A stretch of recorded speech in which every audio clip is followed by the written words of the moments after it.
Hello, good morning everybody. आज मैं BA part third की जो क्लास है उसमें सेकंड पेपर को लेके चल रहा हूँ। सेकंड पेपर में एक महत्वपूर्ण बिंदु है वैश्वीकरण की अवधारणा। आप अपनी नोटबुक साथ रखें, जहां आवश्यकता होगी मैं बोलता रहूंगा, आप उसको नोट भी करते रहें। वैश्वीकरण की जो अवधारणा है, इस अवधारणा का जब हम सामान्य अर्थ निकालते हैं तो तीन तत्व हैं, उनके द्वारा इस वैश्वीकरण को समझा जा सकता है। वैश्वीकरण में टी फॉर टेक्नोलॉजी यानी तकनीक, टी फॉर ट्रांसपोर्ट यानी यातायात, जब हमारे पास तकनीक है, हमारे पास यातायात है, और सी फॉर कम्युनिकेशन यानी एक सूत्र है C T square. C for communication यानी संप्रेषण की हम बात कर रहे हैं, संचार की बात कर रहे हैं, ट्रांसपोर्टिंग यातायात की बात कर रहे हैं, और टेक्नोलॉजी तकनीक की हम बात कर रहे हैं। आप इसे नोटेट करते रहें। जब तकनीक, संचार और यातायात तीन तत्व मिल जाते हैं तो पूरा जो विश्व है वो एक ग्लोबल मार्केट की तरह सिमट कर एक टेबल पर आ जाता है। इसका उदाहरण हम कैसे समझ सकते हैं? जैसे मान लीजिए कोई व्यक्ति अमेरिका में बैठे हुए व्यक्ति के पास व्यापार करना चाहता है। ऐसी स्थिति में जब वो व्यापार करना प्रारंभ करेगा तो उसके सामने चुनौती रहती है कि मुझे ऑर्डर कैसे मिलेगा। तो ऑर्डर मिलने के लिए उसने क्या किया? उसने फोन का उपयोग लिया, यानी संचार का साधन काम में लिया, और उस फोन के माध्यम से उसने ऑर्डर लिया और दिया। उस ऑर्डर की क्रियान्विति कैसे होगी? उसने यातायात यानी ट्रांसपोर्टिंग का यूज किया, और उस ऑर्डर को जो भी उसके पास स्वीकृत तरीका था, जैसे मान लीजिए वो कार्गो के माध्यम से भेज सकता है, सड़क मार्ग से भेज सकता है, या बंदरगाह में जहाज के माध्यम से वो उस माल को भेज सकता है। तो यातायात प्रॉपर है। तकनीक उसके पास है कि वो ऑनलाइन पेमेंट ले सकता है, ऑनलाइन पेमेंट दे सकता है, सामान भिजवा सकता है। तकनीक हाई लेवल की, यातायात हाई लेवल का, और कम्युनिकेशन उसके पास है। अब बताइए, अमेरिका की भौगोलिक दूरी दूर हो गई। तो ऐसी स्थिति में हमें समझना यह है, डॉक्टर नरेश भार्गव, उन्होंने एक महत्वपूर्ण पुस्तक लिखी है जो आपको स्क्रीन पे दिखाई दे रही होगी, वैश्वीकरण समाजशास्त्री परिप्रेक्ष्य। डॉक्टर नरेश भार्गव मोहनलाल सुखाड़िया विश्वविद्यालय में प्रोफेसर हैं। उनकी इस ओरिजिनल पुस्तक के आधार पर मैं आपको वैश्वीकरण को समझाऊंगा। सबसे पहले आप परिभाषा के रूप में लिख लीजिए, परिवहन, तकनीक और संचार की उपलब्धता के कारण विश्व के अलग अलग जो राष्ट्र हैं वो सब सिमट कर एक मंच पर आ गए हैं। इस प्रक्रिया को वैश्वीकरण कहते हैं। मैं रिपीट कर रहा हूं, तकनीक, संचार और परिवहन के माध्यम से विश्व के अलग अलग राष्ट्र सिमट कर एक मंच पर आ गए हैं। इस प्रक्रिया को वैश्वीकरण कहते हैं। वैश्वीकरण की इस प्रक्रिया में, जो कि एक समाजशास्त्रीय अवधारणा है, इसमें संस्कृतियों का आदान प्रदान होता है। संस्कृतियों का जब आदान प्रदान होगा तो निश्चित तौर पर इस लेन देन से, इस पर सांस्कृतिक ग्रहण की प्रक्रिया से एक सामाजिक समरसता उत्पन्न होती है। ग्लोबलाइजेशन या वैश्वीकरण एक ऐसी प्रक्रिया जिसके द्वारा हम एक संस्कृति को दूसरी संस्कृति में पहुंचा देते हैं, या वहां के तत्व आपस में आदान प्रदान की स्थिति में पहुंच जाते हैं। डॉक्टर नरेश जी ने संस्कृति के संदर्भ में जो व्याख्याएं की है उसमें आप सबसे पहले नोट कर लीजिए कि कुछ अवधारणाओं को एक मानने की भूल की गई, यानी एक माना गया। तो आप लिखें एकीकरण, विभेदीकरण, स्थानीयवाद और तुलनात्मक वैश्विकवाद। इन अवधारणाओं को एक मानने की भूल अक्सर कर दी जाती है, लेकिन यदि हमें वास्तविक रूप से वैश्वीकरण को समझना है तो हमें 80 के दशक की इस ग्लोबल अवधारणा को समझना पड़ेगा। आप यहां पॉइंट नोटेट कीजिए, वैश्वीकरण की अवधारणा 1980 में प्रचलन में आई थी। इसके बाद इसके विश्वव्यापी और सार्वभौमिक जो रूप हैं उसको प्रदर्शित करने के लिए एक विश्व ग्राम की अवधारणा दी गई। इस विश्व गांव या विश्व ग्राम की अवधारणा को अंग्रेजी में ग्लोबल विलेज कहेंगे। यह अवधारणा मैकलुहन नामक विद्वान ने दी। तो आप इसे नोटेट करें, मैकलुहन नामक विद्वान ने ग्लोबल विलेज की अवधारणा को दिया था। आगे चलकर एक विद्वान और हैं गार्डन, उन्होंने भी इसकी विशिष्ट व्याख्या को किया और उन्होंने बताया कि वैश्वीकरण का जो सिद्धांत है वो सांस्कृतिक व्यवस्था का सिद्धांत है। इसे आप नोट कर सकते हैं कि गार्डन नामक विद्वान ने वैश्वीकरण को सांस्कृतिक व्यवस्था के सिद्धांत के रूप में मान्यता दी। जब इसके आगे हम बढ़ते हैं, एक प्रमुख विद्वान जो कि 1992 में चर्चा में आए, इनका नाम है रॉबर्टसन। रॉबर्टसन को वैश्वीकरण का अध्ययन करने वाला प्रमुख समाजशास्त्री विद्वान माना जाता है। इसे भी आप अपने नोट्स में इंगित करेंगे स्टार लगाकर। 1992 में रॉबर्टसन नामक विद्वान ने वैश्वीकरण के अध्ययन को एक नई प्रकार की दिशा प्रदान की है। रॉबर्टसन वैश्वीकरण के विस्तार को एक महत्वपूर्ण दर्जा देते हैं और रॉबर्टसन की पुस्तक का नाम आप लिखें, social theory and global culture. मैं पुनः रिपीट कर रहा हूं, social theory and global culture, अर्थात इस वैश्विक संस्कृति में हम सामाजिक सिद्धांतों का निर्माण कैसे करेंगे। रॉबर्टसन ने इस पुस्तक के माध्यम से यह बताने का प्रयास किया, नंबर 1, वैश्वीकरण एक सर्वव्यापी अवधारणा है। सर्वव्यापी अवधारणा का अर्थ है ऐसी अवधारणा जो विश्व के सभी देशों में एक साथ पाई जाती है। नंबर 2, वैश्वीकरण की गति धीमे या तेज हो सकती है लेकिन होगी अवश्य, अर्थात वैश्वीकरण अवश्य रूप से होगा। हो सकता है किसी राष्ट्र में इसकी गति धीमी हो और किसी राष्ट्र में इसकी गति तेज हो। तो आपने 2 पॉइंट लिख लिए होंगे इसकी गति के संदर्भ में, और ये अवश्यंभावी होता है, हर समय वैश्वीकरण चलता रहता है।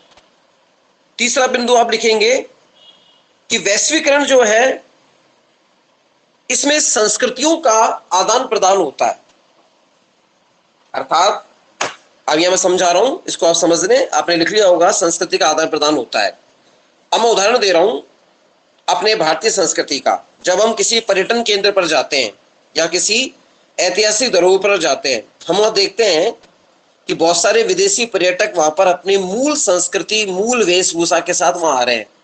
हम सामान्य जनरल भाषा में क्या कहते हैं कि देखो फला किला को देखने अंग्रेज आए हैं। अब वो अंग्रेज, हमने इसको फॉरेन कंट्रीज के उस मानवीय इकाई के रूप में परिभाषित किया। अब वो चाहे यूरोप का हो चाहे अमेरिका हो।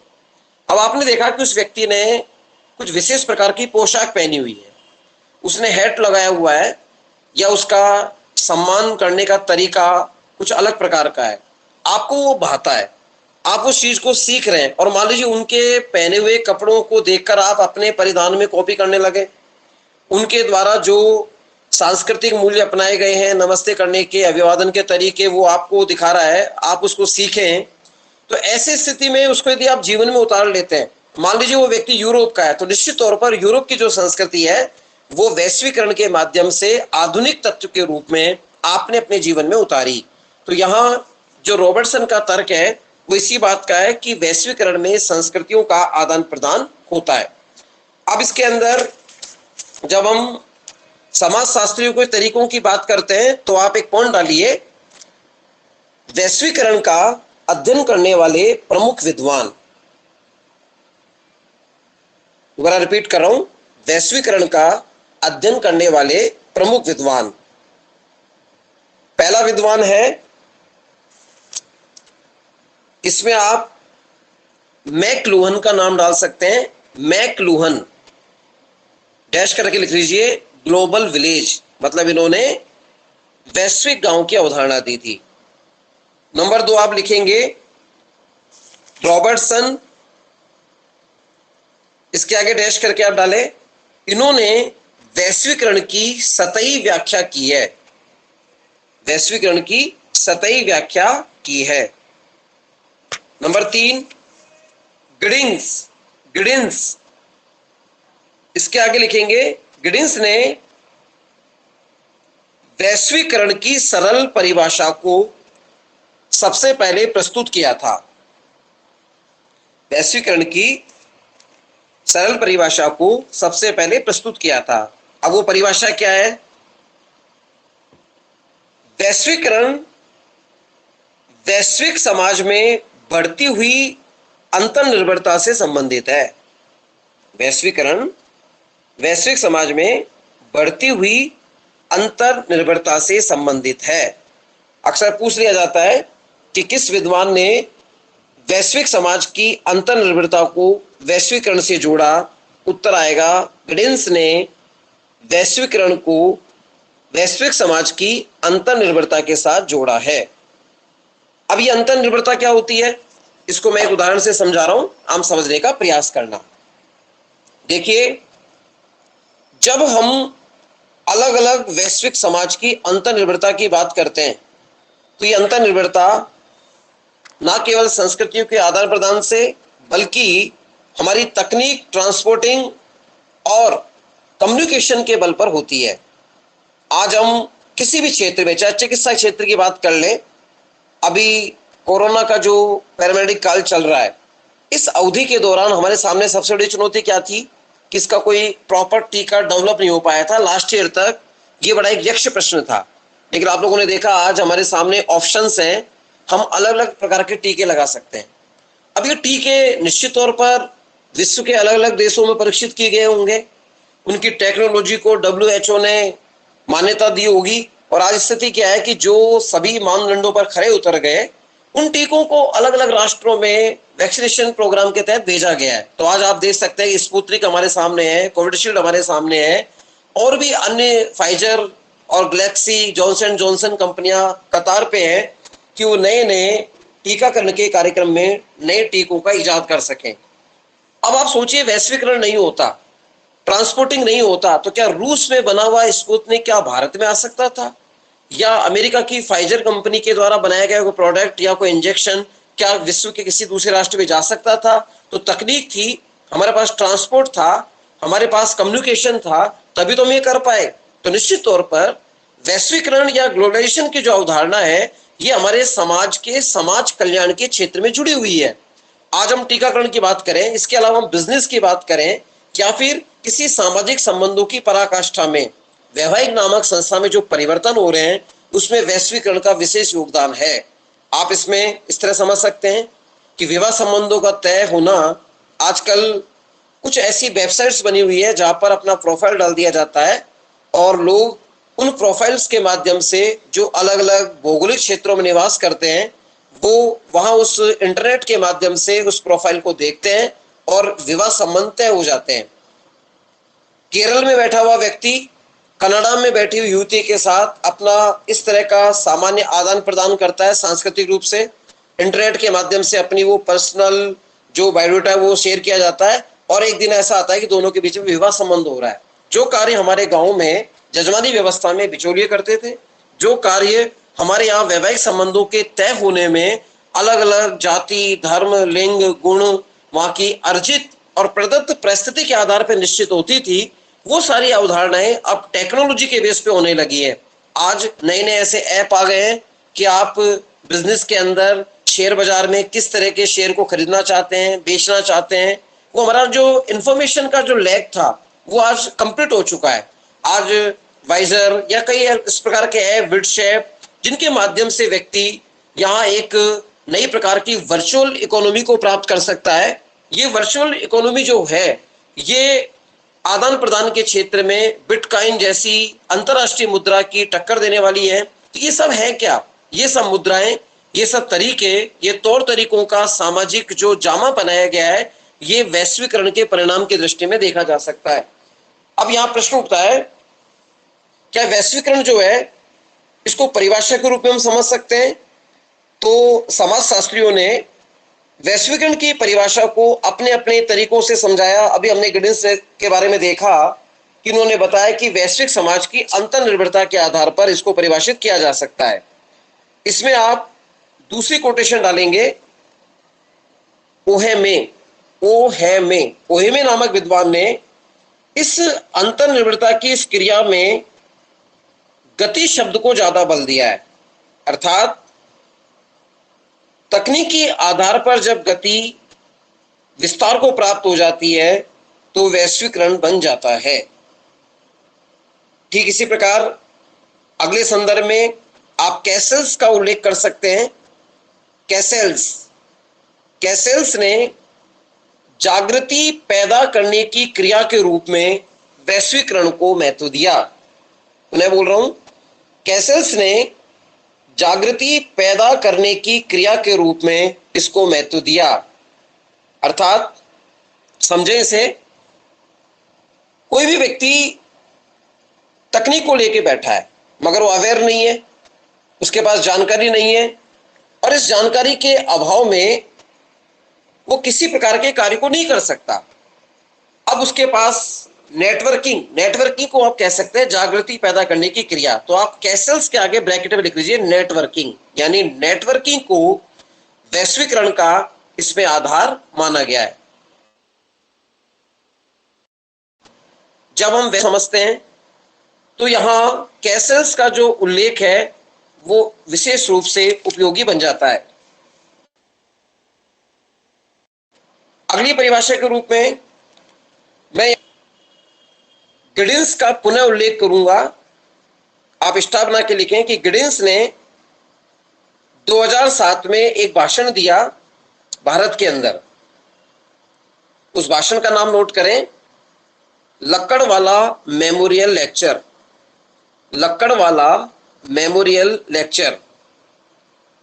ठीक है, तो गिडिन्स ने 2007 में जो भाषण दिया, लक्कड़वाला मेमोरियल लेक्चर, इसमें उन्होंने क्या कहा? देखें, आज की दुनिया को पहली जैसी अजीबोगरीब और सिकुड़ती हुई दुनिया कहा जा सकता है। दोबारा बोल रहा हूं, आज की दुनिया को पहले जैसी अजीबोगरीब सिकुड़ती हुई दुनिया कहा जा सकता है। यानी एक ऐसी दुनिया, रन अवे वर्ल्ड, एक भागती हुई अनियंत्रित दुनिया।